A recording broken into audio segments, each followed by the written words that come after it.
Hi there. If this is your first time here, welcome to the Parenthood and Relationship Podcast. I'm your host, Markella Kaplani, a psychologist, a parenthood and relationship coach, and a parent myself. Together, we explore the transformative journey of parenthood and its profound impact on our relationship with ourselves, our partners, and our children so that we can be present and show up as we envision without having to do more. Let's get into today's episode. Hi there. Welcome to today's episode. Today we're going to be looking at parenting and parenthood. How is our relationship to ourselves, which is changing, affecting the way that we show up as parents, the way we want to show up as parents? This is not just about the do's and don'ts. It's about the emotional roller coaster that comes with raising little humans. Now, I know this topic might hit close to home for a lot of you listening. Whether you're in the thick of it all with a toddler having tantrums or navigating the challenging teen years, our role as parents is constantly evolving. And oh my God, does that keep us on our toes? So today I want to focus on really getting into how becoming a parent changes us and how we may have this secret wish that this change is solely positive, that these beautiful beings that come into the world that give us unconditional love will fill a void. We don't think of this consciously, but a lot of times this is exactly what happens. There is so much love we've got to give, and there is so much love we know we will receive. And so there is this unspoken expectation that children come in and solve all our problems because of this love that characterizes our relationship with them. The thing is, however, that children will give us so much love, but they will also trigger every single thing that we thought we may have resolved, that we didn't even know we had. Every little trauma, every little resentment, every unresolved issue that we think isn't affecting us is going to come up for air when we have children. And there's a reason for that. But we will get into that later. Having kids is like looking in a mirror and seeing not only ourselves, but our past, our upbringing, and sometimes all the things we vowed we would do differently when it was our turn. It's complex, it's challenging, and it's what we're going to unpack here together today. So grab your coffee or tea and let's get this conversation started. All right, so imagine this. You've just wrapped up one of those days where everything that could go wrong did. Work was hectic, traffic was a nightmare, and just when you thought that you would finally catch a breath, your little one decides that it's the perfect moment to throw the mother of all tantrums over something like, having a white straw instead of a green one like they normally do. So there I was on the phone the other night with a friend of mine who's a fellow parent, and she was going through just this kind of evening. She was almost in tears, not just from the chaos of the tantrum itself, but from the weight of how she handled it. She told me how she lost her cool, shouted back, and then when it was all over, how she felt absolutely crushed by guilt. She kept asking herself, why can't I handle this better?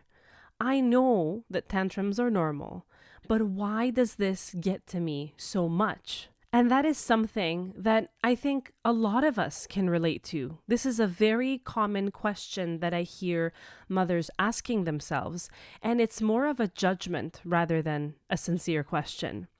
It's not just the tantrum, it's how we react to it that often leaves us feeling defeated. Now, you might be nodding along, thinking about that last time that you found yourself in a similar boat. it's rough, right? We want to be these superhero parents who maintain their cool, who are able to be calm and have this unwavering sense of balance and peace so that we can exemplify self-soothing to our children, who we hope will eventually learn through our example. But sometimes it just feels like we're barely keeping our heads above water. So why do these moments feel so intense, especially when it comes to our own kids? Why is it that when it's my kid that's melting down in the cereal aisle, it feels like it's a personal failure? But when it's, let's say, my niece or my nephew, I can be cool about it. When it comes to dealing with other children, whether that is our nieces or our nephews, our friends or our neighbors' kids, our students maybe, or children that we may coach or counsel, we may have this conviction that at the end of the day, what we say and what we do has little impact. It does not reflect on us. We understand that this is a shared effort, that there are many other aspects that impact the outcome. And so we're not as quick to take this misbehavior or lack of visible results maybe as a failure on our part, at least not fully. And that allows us to become more flexible, lenient, more compassionate with these children. When it comes to our kids, though, that's a different story. Every time they misbehave, every tantrum or meltdown they have, every event where they seem to be maladjusted, that's a reflection on how we've raised them. It must mean I am doing an awful job. Every scream, every tear feels like a direct reflection on our own abilities as parents. It's like we're constantly under a microscope, judged by the toughest critic we know, ourselves.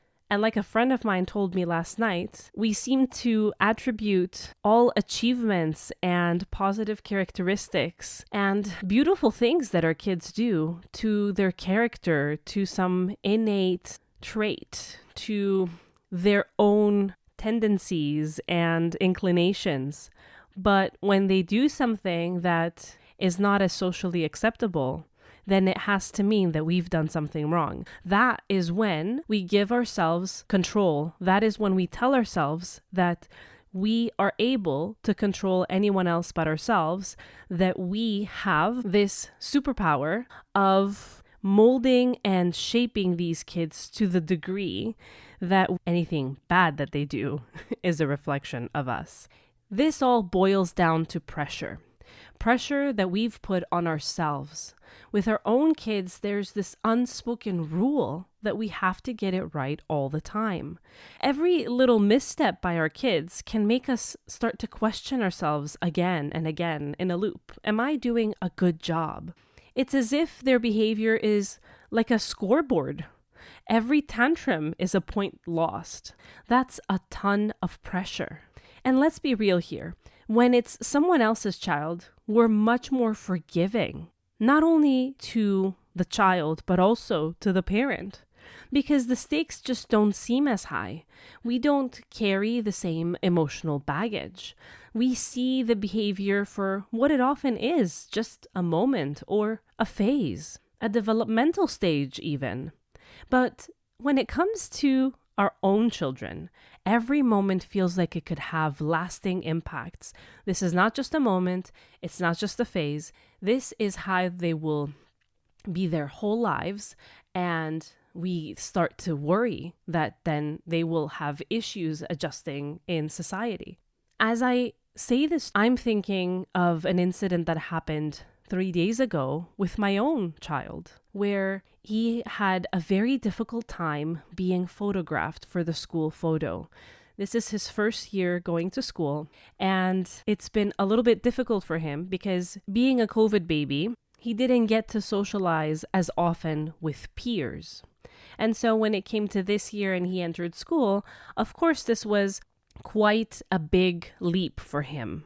Even for kids that were entering for the first time and didn't go to nursery school, for instance, they had more contact. They had siblings. They had other children to play with. And so there was a disconnect there. It wasn't as easy to form bonds. So a lot of times when he's in this school setting and then something new and unexpected comes, in this case, that was a photographer that had him stand in specific placements, asking him to smile. He became very agitated after a very long while trying to calm him down, to convince him that everything was going to be okay. I also felt myself getting very upset. And as I reflected later on what led to my getting upset, a lot of it had to do with a fear of how he is going to be able to handle all the things coming to him as he grows up in this fast-paced world, when he needed so much time in order to be able to be soothed and then take his picture. Of course, a big part of it was also mom guilt, which is what my friend was also expressing in the example I shared before. Feeling like I did something wrong, like this reflects on me, like I haven't prepared this child well to handle situations that are unfamiliar. And you know what else? It's about our identity. As parents, so much of who we are becomes intertwined with our roles as mom or dad. When things go sideways, it doesn't feel like our kids are having a hard time. This seems too simple, too good to be true. What it really feels like to us is like we are failing at one of the most important jobs we've ever had, if not the most important. This intensity, it's tough, but it's super important to understand. It's also tied deeply to that little kid inside us all, our inner child, who has their own past and unmet needs. So what is this inner child? Well, think of it as a small version of you that lives inside your heart and mind, and it carries the emotional memories and experiences from your own childhood. This part of us never really goes away. We all have a little version of us living deep within. It just grows up with us, influencing how we feel and react to things, even as adults. Now, here is the kicker. Our inner child can have a massive impact on how we parent. In fact, when I mentioned at the beginning of the episode how children will actually bring out our triggers and our little traumas and unresolved issues that we thought were gone, this is exactly what I was talking about. Let's say when you were a kid, you rarely got the patience or understanding from your parents during tough times. Maybe they were the tough love type, or maybe they were just overwhelmed themselves. Whatever the case, if your inner child felt neglected or harshly judged or compared, those feelings don't just disappear. Just because you're older now, just because your adult brain can logically explain and say that I know my parents love me, and so I can fully understand how this was done from a very good place with a well-meaning intention. The feeling that you had as a child becomes the feeling that your inner child carries until this is all resolved in a level that is beyond the logical and the rational that the adult self brings forward. So these unresolved feelings, if we just let them sit there and we convince ourselves, we intellectualize, and we think that, oh, it's fine. I know they loved me. I know they didn't mean me harm. They will linger. Fast forward to you as a parent. You're there trying your best to give your child gentle and patient parenting, that kind of attention and soothing and compassion that you maybe didn't get. Whenever your child acts out, it's not just a challenge to your parenting skills. It becomes a trigger for your inner child. Deep down, there might be a part of you that feels almost jealous. It sounds strange, but it's true. Your inner child might be thinking, hey, why didn't I get this kind of understanding? And not just from my parents. Why am I not getting it from you? We are responsible, and our inner child expects us to work on ourselves and change that inner talk, that inner critic, that adult part version of ourselves, call it whatever you want, that will speak to us the way that we were spoken to when we were children. As you can understand, this stirs up a lot of complex emotions. On the one hand, you're this adult that's trying to be the best parent you can be. On the other hand, you've got this inner voice shaped by a little kid who's still seeking validation and care from the past. It is asking you, it is begging you to at least try to speak to it in the same way that you speak to your child. During a stressful parenting moment, these two often collide, and that can be very overwhelming to your own nervous system. So you're not just dealing with your child's emotions, you are dealing with your own emotional landscape, your own trigger at that moment. It's like you're trying to soothe two children at once, the one that's in front of you and the one inside you. And let me tell you, that can make things twice as tricky. So when you are wondering why, although you know better, you're not able to be present and show up in the way that you want to, in the way that you know how, in the way that you've read, why you may have these reactions that might resemble responses that your parents had and you promise not to ever do, why you get carried away when it's just a little toddler or just a teen who is going through a tough stage developmentally, and you know this. And you understand that it doesn't have anything to do with you rationally. This is just the surface level. This understanding of our inner child is not just psychobabble. It's a crucial piece of the puzzle of understanding our reactions and emotions as parents. Now that we understand how our inner child can play a big part in our reactions, it's good to talk about how we can start challenging and changing the narrative. And the way to do this is to really start to visualize the internal struggle as two different parts. Let's make this simple. Consider one part as the inner child and another part as the inner critic, as the adult self who has internalized our parental voices, both good and bad parts. And so as you imagine this internal dialogue happening, it really is important to start visualizing a shift from criticism to understanding, which of course is easier said than done, but it is definitely worth the effort. First things first, let's get real about the stories we tell ourselves. When your child throws a tantrum and you react poorly, what goes through your mind afterward? So what I asked my friend, because she happens, like many of my friends, to be in a line of work where she works with children, and it just so happens that currently her child is at the same age level of the kids that she works with. I asked her, when kids react similarly in your work setting, do you react the same way? Of course, the answer was no, and that's what I was expecting. She's a wonderful professional. And so then the question becomes, why? That is where we need to focus our attention. This why will get us into the thought pattern.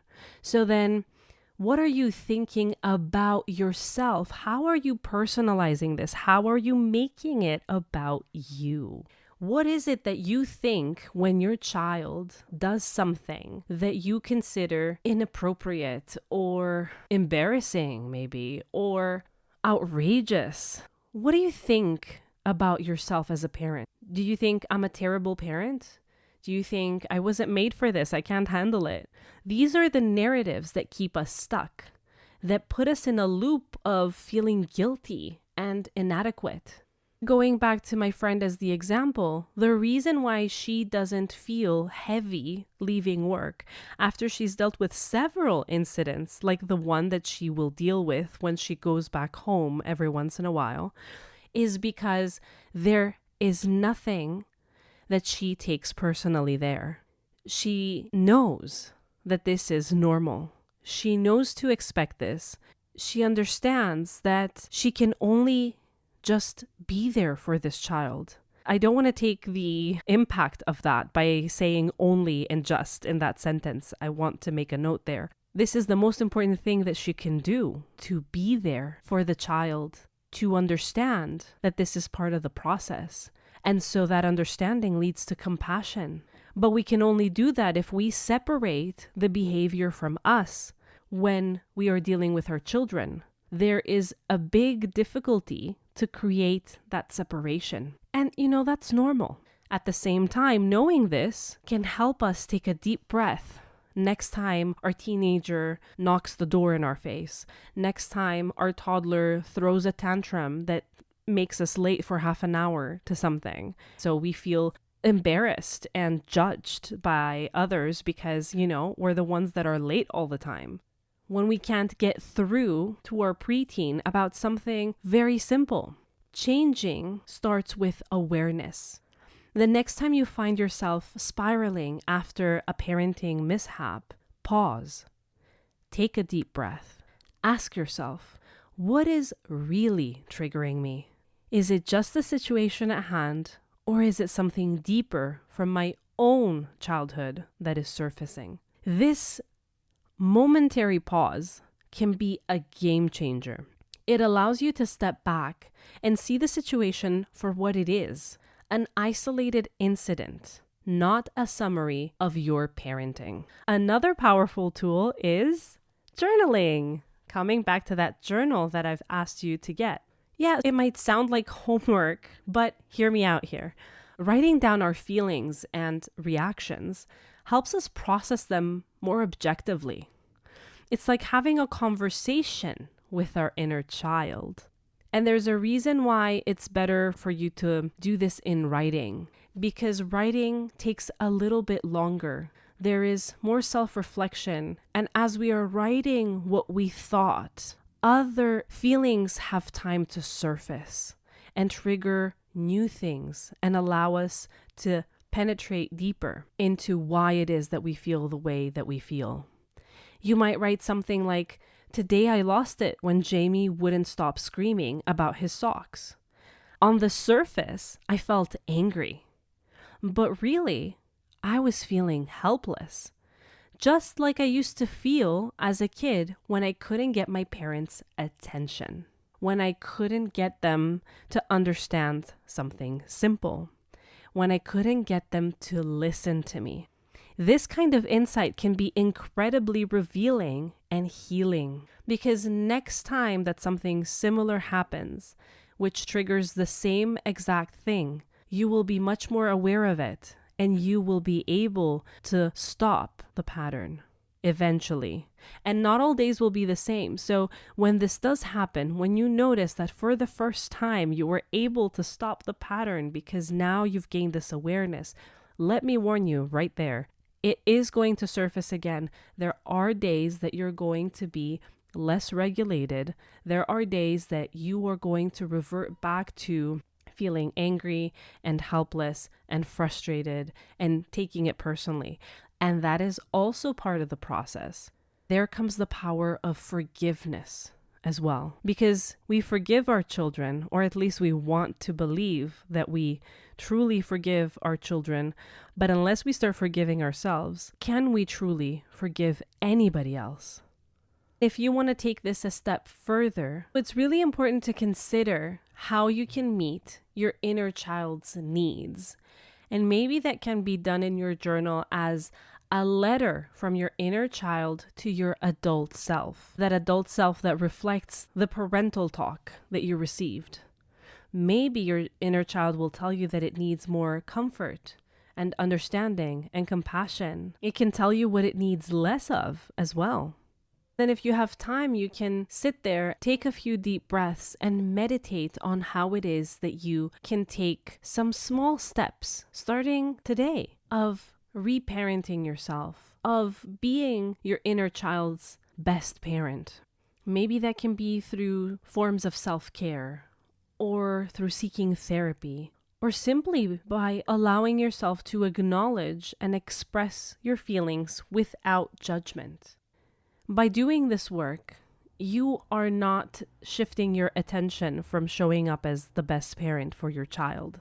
You're healing old wounds, and this will grant you the ability to be the parent that you've envisioned. It's powerful.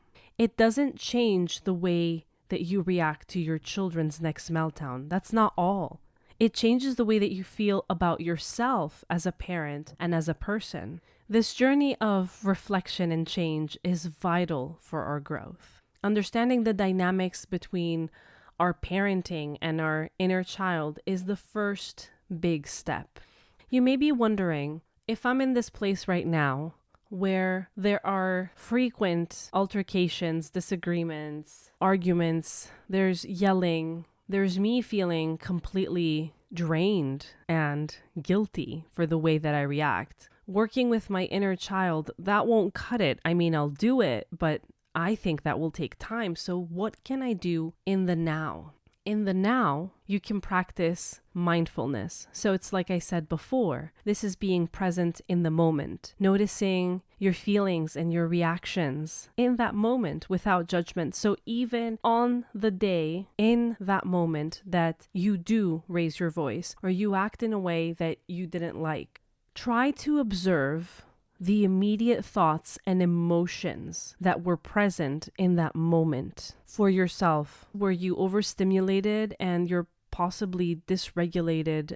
Is it fear of judgment? Or is it something that's reminding you of something that you've been through and it's very triggering? Just this small moment of awareness can help you choose a more composed response. But it really is important to set realistic expectations. No parent is perfect, and it's okay to admit that you won't handle every situation flawlessly. Accepting that you're doing your best, even when your best is not perfect, can lift a huge weight off your shoulders. It will allow you to give yourself grace, that grace that you strive to give your children.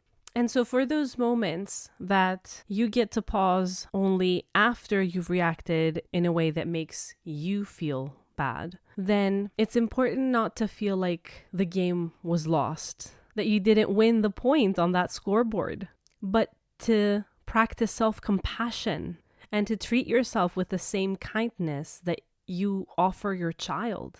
When you slip up, instead of beating yourself up, it's important to respond to yourself like you would to a friend in distress. And while we know that we wouldn't beat our friend down, we allow for our inner critic to badger us. Therefore, in the beginning, this actually needs to be a very conscious process of stopping and saying, how would I respond to Sally? And even if you don't believe any word you say, it's really important that you consciously make the effort of responding to yourself in that way, time and time again. You might want to try saying, it's really tough to keep cool when I'm tired and stressed. It's okay that I wasn't perfect, and I can try again next time. It's not all black and white. I didn't break my child, and I can do better next time. Modeling healthy emotional responses. How we can start to get past things. How we can take a moment that wasn't great and we can learn to grow from it or to deal with it. That it's not the end of the world. That it doesn't define us. I want you to consider this as we come to a conclusion. I have found that the biggest ailment of our generation as parents is the over information. We have so much access to new research, to amazing experts, to advice that can help us in our parenting, that we try to do it all at once. We believe that as we start to compile all this knowledge, then we will feel better about ourselves and we will be able to show up exactly the way that we want for our children, and everything will magically go away so long as we learn the new strategy, the new method, the 5-step process, the blueprint. But I find that distracts us from doing the really simple things that actually help. It confuses us and it makes us feel incompetent because we really cannot try all of these things. And when we keep on switching from one thing to the other, we don't ever get to learn what's working and what's not working. Quite honestly, trying strategies without having worked on ourselves and the things that deep down are the reasons for the way that we act, these strategies are not going to help us. We're not going to apply them from a place that's actually truly helpful for our children. It will be like reading a poem with no emotion, with no soul.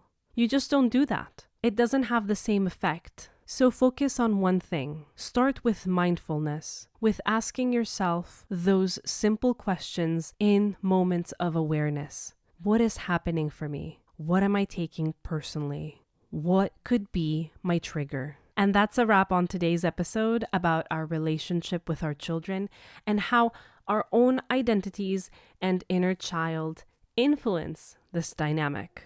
I'm hoping that you walk away being totally convinced that each step you take toward understanding and healing yourself helps create a healthier, more loving environment for your child.